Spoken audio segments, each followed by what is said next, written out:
Imagine, it's easy if you try. This was John Lennon's stomping ground when he was a young student at the Liverpool College of Art. But imagine further back in time, to the mid-18th century. Liverpool was growing in importance, a fast-growing port where its merchants and ship owners were investing their newfound wealth in property. This was the countryside, on the edge of the Toxteth Deer Park. It was green fields which was soon to become the site of the most impressive and exclusive homes in the city. Considered by many observers to be the most impressive detached Georgian mansion remaining in the city, this is Blackburn House. It's named after the man who commissioned it. John Blackburn was a ship owner, one of many involved in the notorious slave trade that operated from the River Mersey in the 17th and 18th centuries. In 1760, when Blackburn selected this site for the construction of his imposing new home, the property stood on a ridge, enjoying commanding views over the city, to the river and beyond. Blackburn died in 1786, and his son, another John Blackburn, served as MP for Lancashire for more than 40 years. In 1844, the property was acquired by cotton broker George Holt, a noted slavery abolitionist, who was also a supporter of women's rights. Under Holt's supervision, the building became Blackburn House Girls' School, the first of its kind in the city. Soon after his death in 1861, it was taken over by the nearby Mechanics' Institute, and by 1876 the building had been remodelled, including the central tower with its distinctive cloister vaulted roof. It was reopened as the Liverpool Institute High School for girls, alongside the nearby Liverpool Institute High School for boys. In 1905, the school came under the management of Liverpool Corporation and remained under local authority control until its closure in 1986. Following the closure, the building lay unused until in 1994, and with investment of more than £4 million, it reopened as the Women's Technology and Education Centre. Today, it continues to provide education and training. It also boasts a thriving cafe, a women's health suite, extensive conference facilities, and a 30-place nursery. In the same year that Holt was buying Blackburn House, proposals were first made for the building of a permanent concert hall to house the Liverpool Philharmonic Society. Hope Street is now the heart of Liverpool's cultural quarter, and the jewel in its crown is surely the Liverpool Philharmonic Hall. The Liverpool Philharmonic Society was founded in 1840, but did not have a home of its own at that time. 4 years later, local architect John Cunningham was asked to draw up plans for a new concert hall to house the Phil. The result was a design that catered for audiences of 2,100 people and hosted orchestras with as many as 250 members. It took 3 years to build and was opened on the 27th of August 1849. The construction cost was around £30,000, the equivalent of some £2.8 million at today's prices. It saw performances by some of the greatest musicians of the era, and in 1930 a new organ was installed at a cost of £2,000.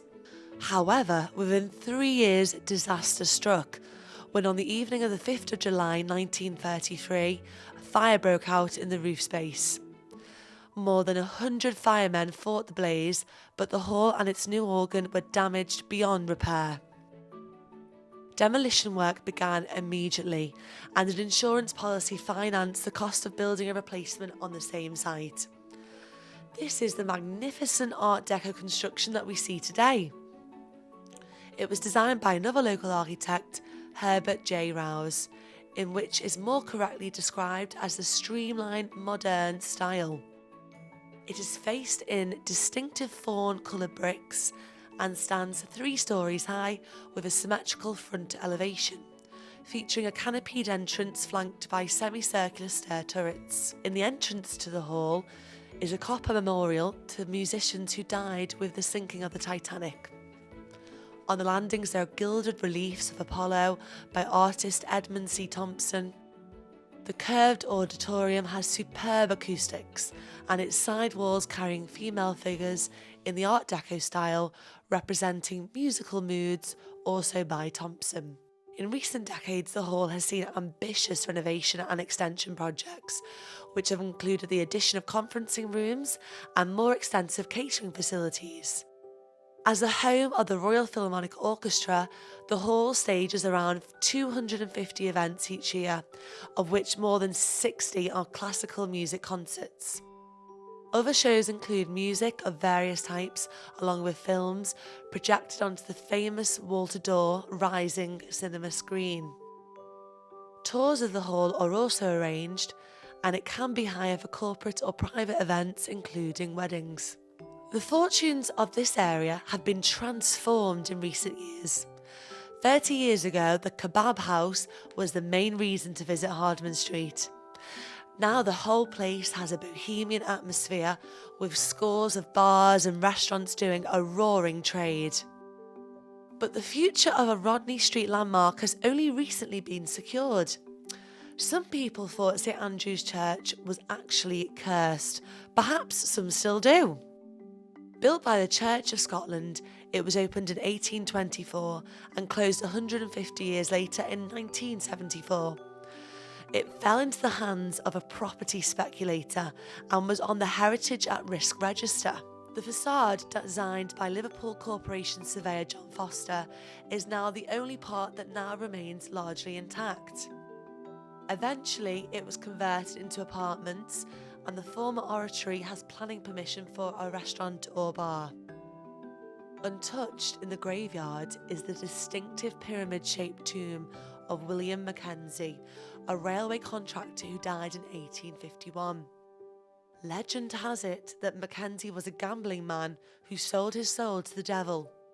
They say his remains were interred in a seated position, so the devil could claim him.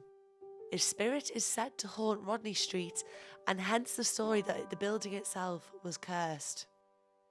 If Mackenzie had lived a little longer, one of his real haunts might have been the Roscoe Head pub, which opened in 1870. It's one of a handful of traditional hostelries that remain intact in the city. Its range of real ales and intimate atmosphere has made it a long-standing favourite with members of the Campaign for Real Ale. The pub is named after William Roscoe, the Liverpool historian, poet and campaigner for the abolition of slavery. Universally known in Liverpool as the bombed-out church, the magnificent tower and walls of St Luke's stand as a war memorial. It was an Anglican parish church that was destroyed by incendiary bombs during the May Blitz of 1941.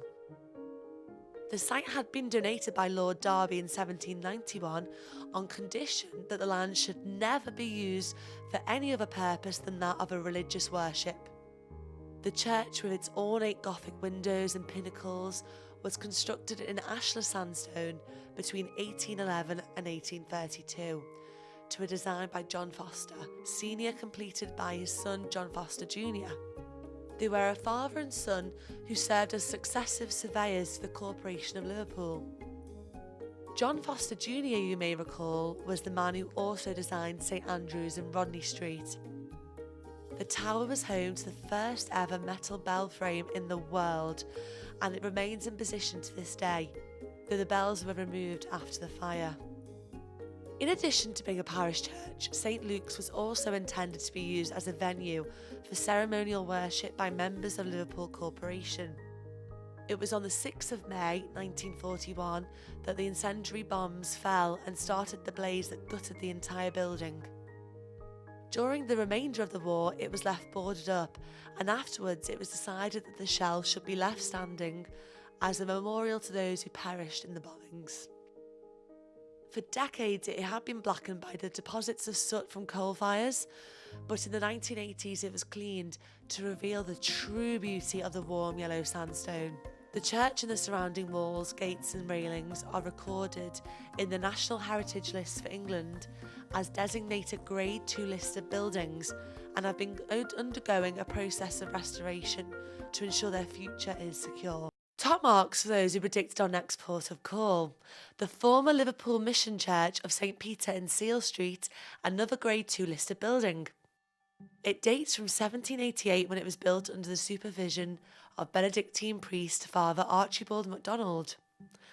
At that time, the area was mostly rural, with a scattering of cottages, and the church was built outside the city proper, so as to avoid the risk of stirring anti-Roman Catholic sentiments. The church continued to operate under the care of the Benedictine order until 1976, after which time it was taken over to serve the Polish community. Until its closure in the early 90s, St. Peter's has been the most ancient Catholic church in the city, and its crypt was the last resting place for dozens of clergy. It was deconsecrated in 1993 and originally intended for conversion into office space. When it later emerged that it was to be converted into a bar and restaurant, there were protests from some members of the Catholic Church, incensed that religious artefacts like altar rails, crucifixes and religious paintings had been left in place. The remains of monks were removed from the crypt and reinterred elsewhere before the building was converted into the Alma de Cuba. Since it opened in 2005, the venue has proved to be popular with a wide range of clients, not least because of its unique and distinctive interior decor. This whole area was once a hive of activity connected with the port. Bold Street, Fleet Street and Seal Street grew rapidly in the late 18th and early 19th centuries and were originally the home to rope works, supplying Mersey shipping. Rope making required long buildings in which the product was laid out on the ground. This is why the streets area are long and straight, although the rope works have long since disappeared. The Epstein Theatre in Hanover Street has had a checkered history. It was originally opened in 1913 as Crane's Music Hall, created on the top floor of the Crane's Brothers Music Store. In the interwar period, amateur drama groups staged productions there, and it was renamed the Crane Theatre in 1938. But in 1966, after Crane said they would close the theatre, it was bought by Liverpool Corporation and renamed the Neptune Theatre.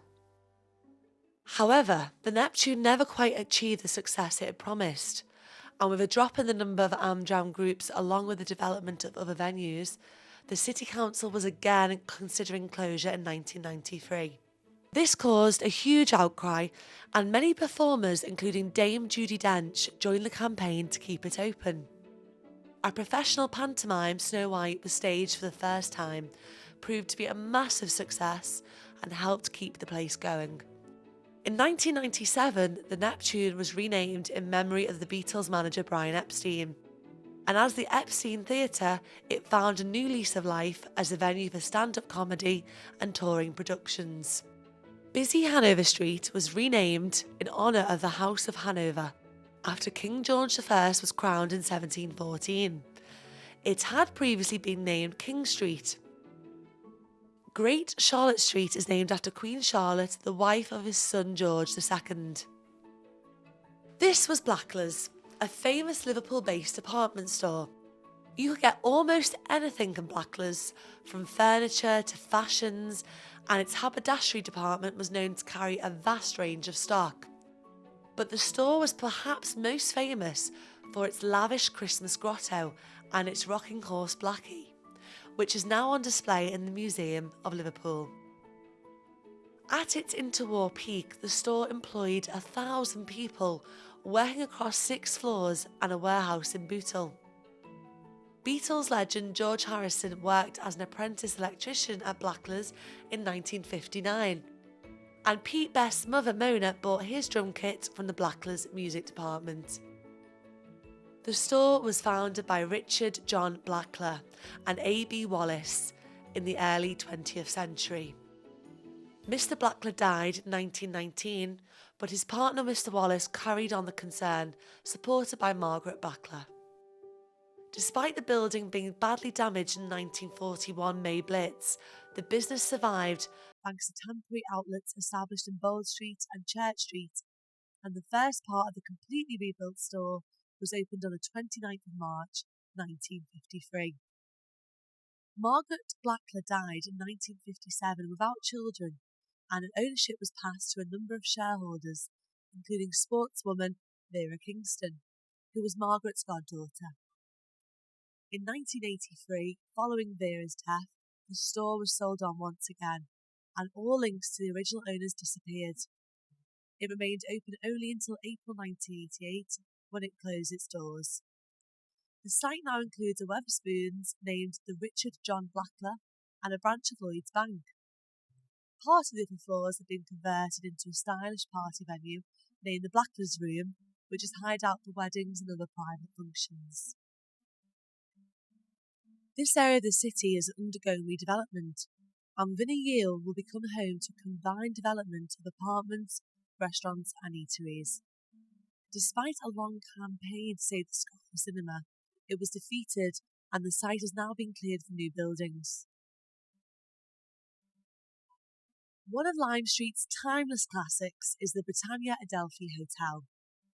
The present building is the third hotel on the site and is Grade 2 listed. It holds 402 bedrooms, conference and dining facilities, bars and a gymnasium. The first hotel on the site opened in 1826 when James Radley converted two 18th century townhouses. That hotel was replaced by another hotel in 1876, which was bought in 1892, renamed the Midland Adelphi by its owners, the LMS Railway. In 1914, it was replaced by the current building.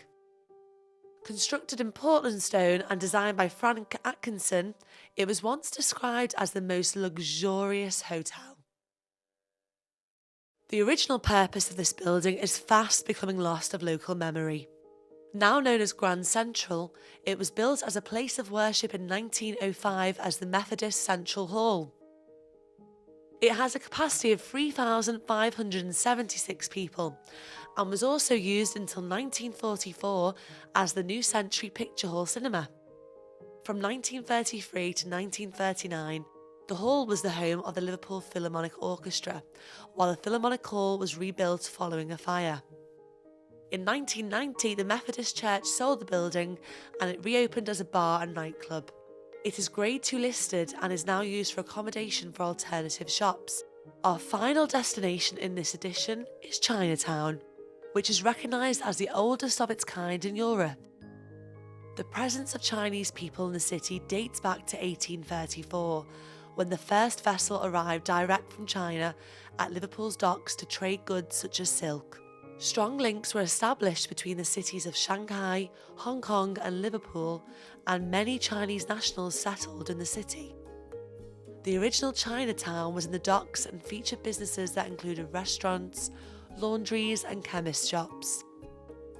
When these were destroyed during World War II, Chinatown was relocated to its current site in Nelson Street. The entrance is marked by a Chinese arch constructed in the year 2000 by a team of builders and artists from Liverpool's twin city of Shanghai. This is Chapel Street, one of the original 7 streets of the city of Liverpool. The chapel referred to is not the parish church of St Nicholas, but rather the original chapel of St Mary Del Key, which stood on the same spot. The Royal Charter of 1207 saw Liverpool stage weekly markets with stalls lining places like Chapel Street, Old Hall Street and Moore Street, which is now Tybarn Street. Moorfields is a later addition and in the 13th century was cultivated farmland. But Dale Street was one of the original 7 streets and it brings us here to the High Street. Now cut short by exchange flags, for centuries it ran through into Old Hall Street. High Street was part of the original 7, but for years its name was Juggler Street, a reference to market entertainers and possibly to a public house named the Juggler. In High Street we find a side entrance to Liverpool Town Hall. This superb Georgian mansion fronts onto Dale Street. It is in fact the third of its kind and its 2 predecessors did stand in High Street. The Town Hall is one of the oldest surviving buildings in the city centre. The original architect was John Wood the Elder and construction was completed by 1754. More than a century later, improvements were ordered and in 1785 an extension was designed by James Wyatt. but then disaster struck and much of that building was destroyed by fire in 1795. It took a further 25 years to see the town hall rebuilt with an elegant new cupola, and much of the fabric that we see today dates back to that period, early in the 19th century. The dome rises to a height of 106 feet and is faced by 4 clocks flanked by lions and unicorns. It's topped by a figure of Minerva, the Roman goddess of wisdom and protector of cities. She is decked in 87,000 square inches of gold leaf. Inside, the main door leads to the entrance hall, with floor tiles showing Liverpool's coat of arms and the liver bird. At the rear is the council chamber, which boasts mahogany panelled walls. It can seat up to 160 people. Perhaps its most recent claim to fame was as the scene of the heated debates of the 1980s that led to the council defying the government of Margaret Thatcher, leading to 47 Labour councillors being debarred from office.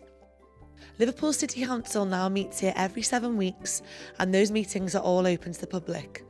The grand staircase, itself a masterpiece of its kind, leads up to the first floor. Here are all the rooms designed for entertainment and have connecting doors that allow guests to circulate. The middle room on the south side of the building is the central reception room, with its circular ceiling and plasterwork designed by Francesco Bernasconi. This room leads onto the balcony, where the Beatles famously greeted fans on their return from the USA in 1964. To the right is the west reception room, with a vaulted ceiling and marble fireplace. Through a small room, visitors then enter the dazzling centrepiece of the hall, the large ballroom. This occupies the whole of Wyatt's North extension and boasts a 40-foot high ceiling. Each of the shorter walls is home to a massive mirror. In the south wall is a minstrel's gallery and 2 white marble chimney pieces. Hanging from the ceiling are 3 of the finest Georgian chandeliers in Europe. Each is 28 feet high, contains 20,000 pieces of cut glass crystal and weighs over a tonne. The east side of the hall is occupied by the small ballroom or music room, which also has 3 chandeliers. Guided tours of the town hall are staged each month and need to be booked in advance. It's a popular venue for weddings and is also hired out for other functions and events. From the town hall, we venture down busy Water Street, another of the city's ancient 7 streets. And travelling along the Strand, which once marked the shore of the River Mersey, we find our next port of call. It's the White Star building, now known as the 30 James Street Hotel. Operated by Signature Living, the hotel revels in its reputation as the home of the White Star Line. This was the place where the news of the sinking of the Titanic was first relayed to the steamship company's headquarters on the 14th of April 1912. When news of the Titanic disaster reached the offices, steamship company officials were too afraid to leave the building and instead read the news of the deceased from the balcony. After White Star merged with the Cunard Line, its headquarters remained at the building, also known as Albion House, until 1927. It is a Grade 2 listed building and was completed in 1898. Designed by architects Richard Norman Shaw and J. Francis Doyle, it was built for the Ismay, Imrie and Company, which later became the White Star Line. The facade is constructed from a combination of white Portland stone and red brick and of a similar Victorian Romanesque style to that used in the former New Scotland Yard Police HQ on the Embankment in London. The entrance to the building at James Street has a fine mosaic tile floor showing South America. It was designed to impress visitors to the grand lobby of the shipping line and now leads to hotel lounge area and bar.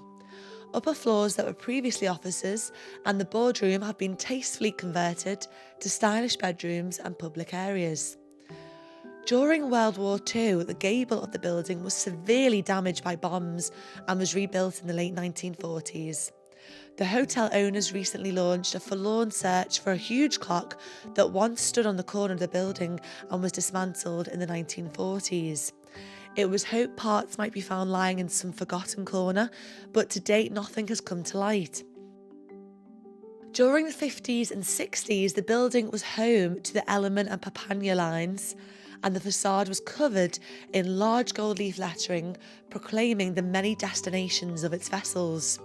Few photos from this period exist, and we'd be interested to hear from anyone who may have an image dating from that time. Standing next door to Albion is another building that was destroyed in the Blitz. James Street Station's brick tower has been replaced by this rather bland 60s office block, but the station still claims its place in history.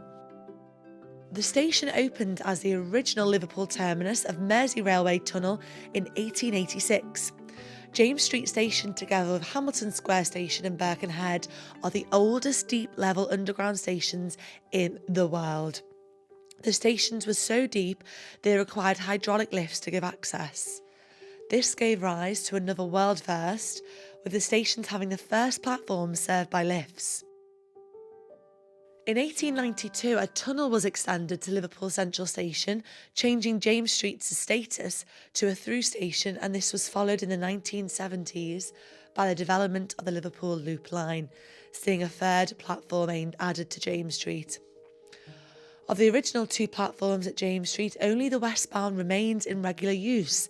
Platform 2, the original up platform, is kept in near original condition, being used only when trains are prevented from using the loop itself. From the station, let's nip up James Street past some of the majestic old banking halls to the site of the Queen Victoria Monument. Unveiled in 1908, it was built on the site of the long-vanished Liverpool Castle. The monument is in the neo-Baroque style, and the central figure of the old Queen is one of 26 sculptures at the site by artist C.J. Allen. It was designed by F.M. Simpson of the Liverpool School of Architecture and is built of Portland stone. 4 groups of figures around the pedestal represent agriculture, commerce, industry, and education.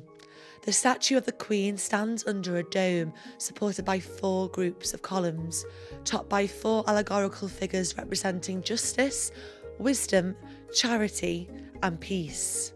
And on top of the dome itself is a large figure representing fame. It is all Grade 2 listed. We mentioned a little earlier the war damage to this area during the Blitz. It gave the town planners a field day, and in Liverpool in the 1960s an idea was born for footpaths in the air. And this ugly walkway stands as a monument to that pipe dream. The plan called for a network of elevated walkways to separate pedestrians from traffic on the roads below. For more than a decade, every new building was required to have an entrance on the first floor. Many structures bear witness to that plan today, including St John's Shopping Precinct and Moorfield Station. The scheme was finally abandoned by Merseyside County Council in the mid-70s when it was labelled as impractical and too costly. We are heading now for the largest single group of Grade 1 listed buildings in Britain, the Albert Dock. Today it is a bustling leisure and shopping centre, one of the jewels in the city's crown. But back in the 1960s and 70s, it was considered something of a white elephant that needed a radical overhaul. A new use was to be found for the warehouses that were designed to hold cargoes unloaded from the holds of sailing ships. Designed by Jesse Hartley and Philip Hardwick, it was opened in 1846 and was the first structure in Britain to be built from cast iron, brick and stone. No structural wood was used in its construction, and as a result, it was regarded as the first non-combustible warehouse system in the world. At the time of its construction, the dock was considered a revolutionary because ships were loaded and unloaded directly in and out of the warehouses. 2 years after it opened, it was modified to feature the world's first hydraulic cranes served by the pump house. Due to its open yet secure design, the Albert Dock became a popular store for valuable cargoes such as brandy, cotton, tea, silk, tobacco, ivory and sugar. However, the rapid development of shipping technology in the 19th century meant that within 50 years it was out of date, since bigger ships needed wider, more open facilities that were provided in the North and South Docks. During the Second World War, the Albert Dock was requisitioned by the Admiralty, serving as a base for boats of the British Atlantic Fleet. The Albert Dock suffered war damage, and though it was still used for storage for a period, by the mid-1960s it was surplus to requirements and stood abandoned and derelict. This was when the planners moved in. One proposal that was taken seriously was for the demolition of the warehouses to allow Liverpool Polytechnic to construct a new home on a single site. That idea was dropped, but then in 1970, developer Harry Hyams unveiled a £100 million scheme he called Aquarius City. It would have turned the Albert Dock into an office complex, and the Canning and Salthouse docks would have been filled in for underground car parks topped with water. That dream was thankfully short-lived and abandoned within a year. Following the Toxteth riots in 1981, the Albert Dock Company was formed by Michael Heseltine, and work began on renovation to convert the warehouses into shops, apartments, bars, restaurants, offices, art galleries and museums that are all here today. It is a mecca for tourists, but like many other docks could have so easily been razed to the ground, but for the fact that Liverpool just did so much to attract so much investment in the 1960s and 70s. Between the Albert Dock and our next building, we will take a look at the Wheel of Liverpool. It is a transportable Ferris wheel located at Keele Wharf.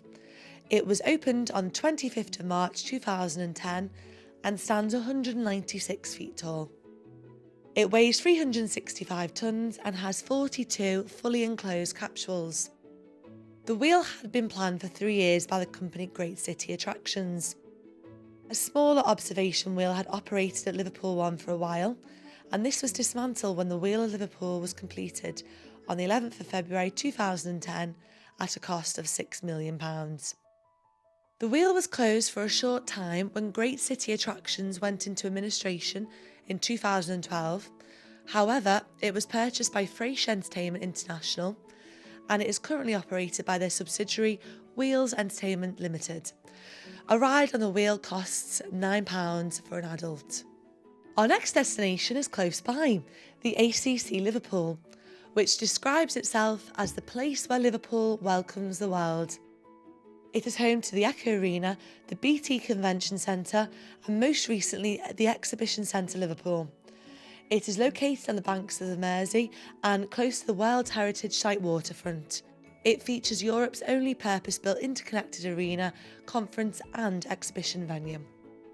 Of course, it would not be Liverpool if there had not been some controversy before it was decided to build the ACC. Throughout the late 1990s, Everton Football Club had plans to develop a site as a replacement for Goodison Park. But by 2003, the club were forced to abandon the scheme, paving the way for an alternative. Exciting, resonant and inspirational.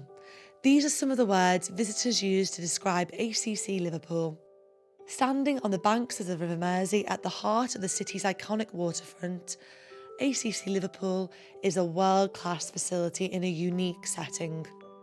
Originally built at a cost of £164 million, the Arena and Conference Centre was financed by Liverpool City Council, English Partnerships, the North West Regional Development Agency and grants from the European Regional Development Fund. It is owned by Liverpool City Council, and the ACC Liverpool Group were appointed as the management company to run it on the council's behalf. The building itself was designed by Williamson Eyre Architects, with the two elements designed to resemble the wings of a giant butterfly settling on the water's edge. Its design called for excavations to take part of the auditoriums below ground level, making it less obtrusive and maintaining stunning views of Liverpool and the World Heritage Site from across the river from the Wirral Peninsula.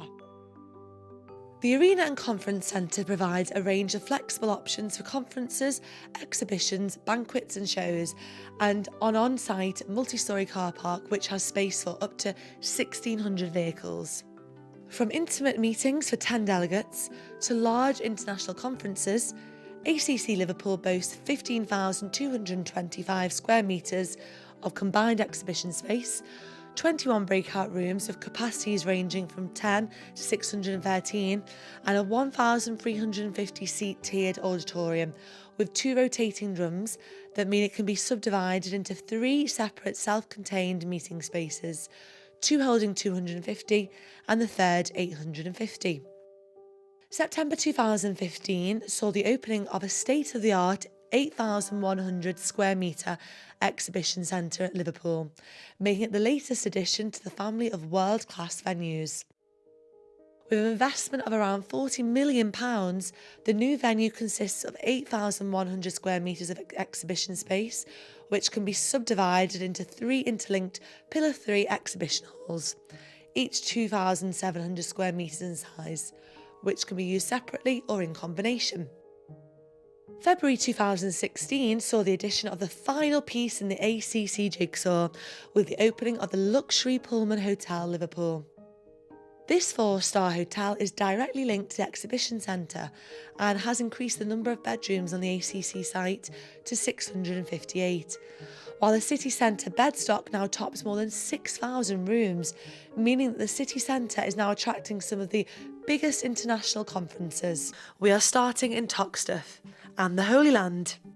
These 19th century terraces are known as the Holy Land because the streets bear the names of biblical figures like Moses, Jacob and Isaac. And beyond the Holy Land, on Mill Street, we arrive at a real architectural gem, the Florence Institute.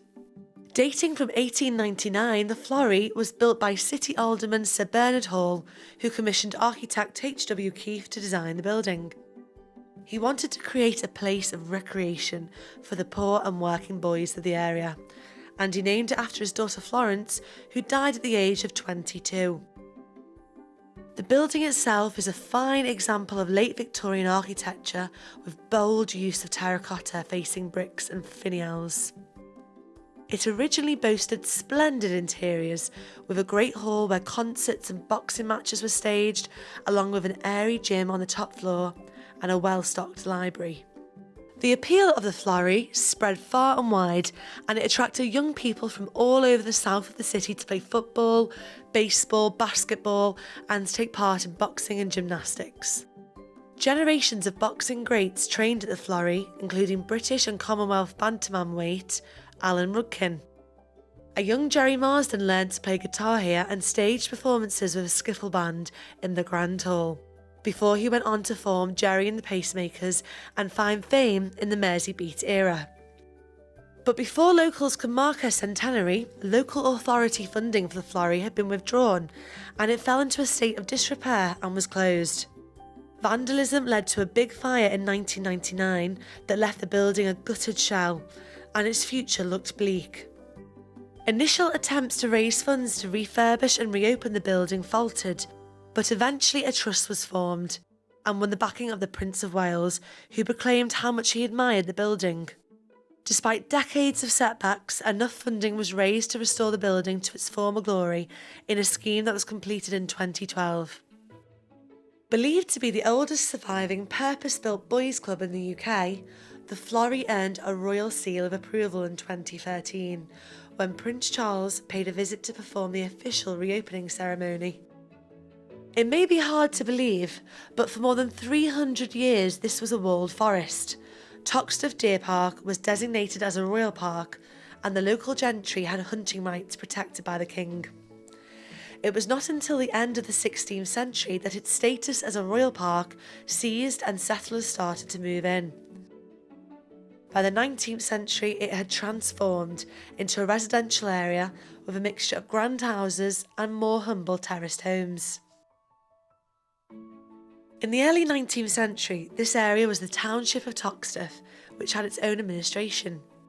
Officially named the Township of Toxteth Park Public Offices, this sandstone building with its impressive pillars was built in 1895. But it had long been known simply as Toxteth Town Hall, and after the township merged into the city of Liverpool, Toxteth Town Hall became a district council office and remained in use for more than 100 years.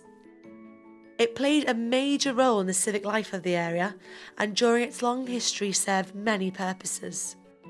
These include that of a registry office for births and deaths, a medical dispensary, the local mortuary, the coroner's court, offices for poor law relief means testing, a food dispensary, and during wartime as police cells. More recently, it has been restored and refurbished for use by community groups and is hired out for social events. We are now heading down Park Road into the Dingle. The name is taken from that of a fast-running stream named the Dingle. It flowed down here along what is now Park Road to the site of the ancient chapel of Toxteth, and then into the estuary at a place then called Knot's Hole.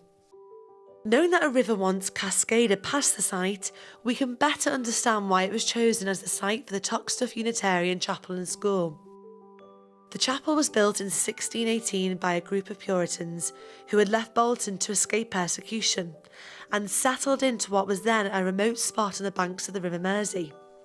The chapel is built of local sandstone and has a slate roof. The neighbouring schoolroom actually predates the chapel, having been built in 1611. The interior has the pulpit at the east end, galleries on 3 sides and box pews throughout. The north and south galleries date from the 17th century and the connecting gallery is from the 18th century. 2 of the box pews are dated 1650 and 1700. It was in the 1830s that the building became known as the Ancient Chapel of Toxteth, and for a period it was little used. But by the turn of the 20th century, the congregation had swelled as new homes were built in the area. The organ was an addition in this period, installed in 1906 by Brinley and Foster. Heading down Ullet Road now, we are entering a part of Toxteth Park that became for wealthy ship owners and merchants who built homes here in the 19th century.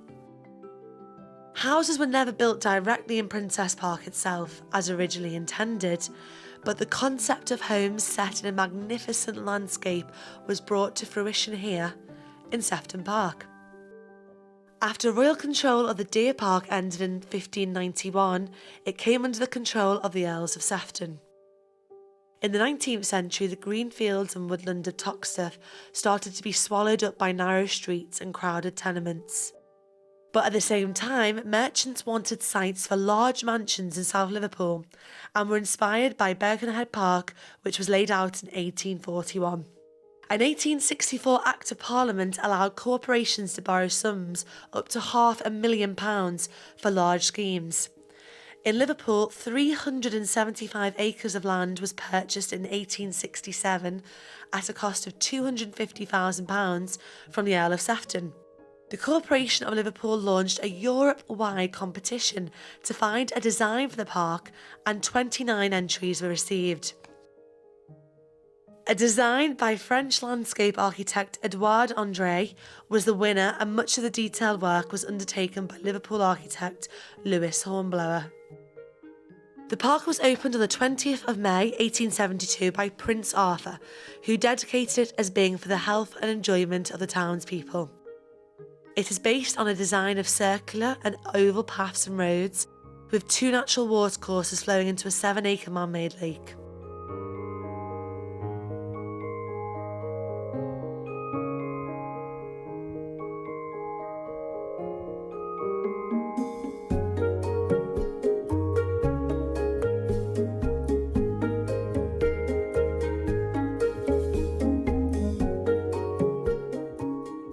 Hornblower's designs for the park lodges and entrances were elaborate structures that included follies, shelters, caves, and aviary and boathouses.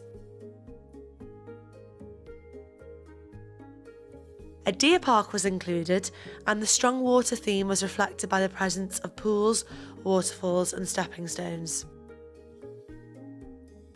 Most of the Victorian mansions around the perimeter were built between 1885 and 1895, with some Edwardian houses added later. The Palm House was another victim of neglect in the 70s and 80s, and was saved only thanks to the sterling efforts of volunteers who formed a trust that raised the funds to see it restored. It is now a popular venue for weddings and other functions.